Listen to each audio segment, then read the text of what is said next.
Welcome to অজানা খবর। অজানা খবরে আপনাদের সকলকে স্বাগতম। আপনারা যে যেখান থেকে দেখছেন আশা করি সবাই ভালো আছেন।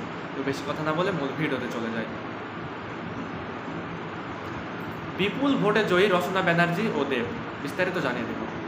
বিশ্বের বৃহৎ গণতান্ত্রিক দেশ ভারতের লোকসভা নির্বাচনে জয়ী হয়েছেন দিদি নাম্বার ওয়ান খ্যাত কলকাতার জনপ্রিয় অভিনেত্রী রচনা ব্যানার্জি ও টলিউড অভিনেতা দীপক অধিকারী দেব। ভারতের হুগলিতে তৃণমূল কংগ্রেসের প্রার্থী হয়ে ভোট যুদ্ধে লড়েছেন রচনা ব্যানার্জি। তার বিপরীতে ছিলেন বিদায়ী সংসদ সদস্য বিজেপির লকেট চ্যাটার্জি।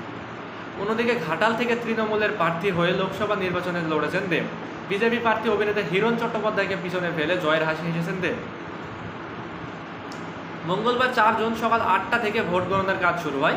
বিকেলে ভোট গণনা শেষে জানা যায় বিজেপির প্রার্থী লকেট চট্টোপাধ্যায়কে বিপুল ভোটে হারিয়েছেন রচনা ব্যানার্জি। অন্যদিকে বিজেপির প্রার্থী হিরণকেও বিপুল ভোটে পিছনে ফেলেছেন দেব। জানা গেছে 57,000 ভোট বেশি পেয়ে জয়ের হাসি হেসেছেন রচনা। অন্যদিকে 1,20,000-এরও বেশি ভোট পেয়ে তৃতীয়বারের মতো নির্বাচনে জয়ী হন দেব। তো আজকের ভিডিওটি এই পর্যন্তই।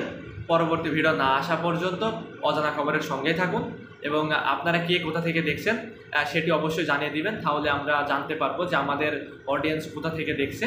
তো ভালো থাকুন, সুস্থ থাকুন এবং পরবর্তী ভিডিও না আসা পর্যন্ত আমাদের সঙ্গে থাকুন। টেক কেয়ার, আল্লাহ হাফেজ।